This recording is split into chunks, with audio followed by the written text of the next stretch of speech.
మాట్లాడకపోగా next day మేము 4:30 గంటలు మహిళలో నిల్చున్నా కూడా మాకు మాట్లాడే అవకాశం ఇవ్వకుండా మళ్ళీ అవాకులు చవాకులు పేరే ప్రయత్నం చేస్తున్నారు. ఇది రాష్ట్రంలో అందరు చూస్తున్నారు కదా. మరి నిజంగానే ఈరోజు మాట తప్పు దొలిరిందని చెప్పి ఇమీడియట్గా కేటీఆర్ గారు స్పందించిన సంస్కారం ఎక్కడ?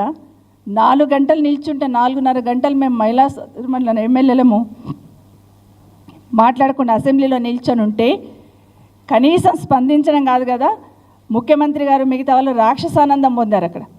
నిజంగా చాలా బాధ అనిపించింది. అంతసేపు నిల్చొని ఉంటే కనీసం మాట్లాడడానికి అవకాశం ఇవ్వకుండా, కనీసం పొరపాటు జరిగిందో లేదా మాటలో దొల్లినమో అనే కాకుండా ఏం మాట్లాడారు అనేది ఖచ్చితంగా ఈరోజు సంస్కారవంతులు ఎవరు, సంస్కారవంతంగా ఎవరు ప్రవర్తించారనేది రాష్ట్రంలో ఉన్న ప్రజలందరూ గమనించున్నారు. నిజంగానే సంస్కారవంతంగా మాట్లాడిన మాటలు ఎవరు మాట్లాడున్నారు, సంస్కారం తప్పి ఏ విధంగా ప్రవర్తించున్నారు అనేది ఈరోజు రాష్ట్ర ప్రజలందరికీ తెలిసింది.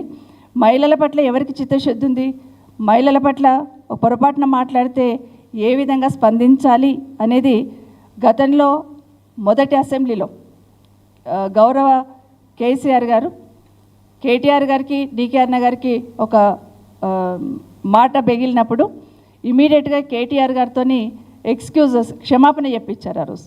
అది కేసీఆర్ గారి సంస్కారం, మా నాయకుడు మాకు నేర్పిస్తున్న సంస్కారం అని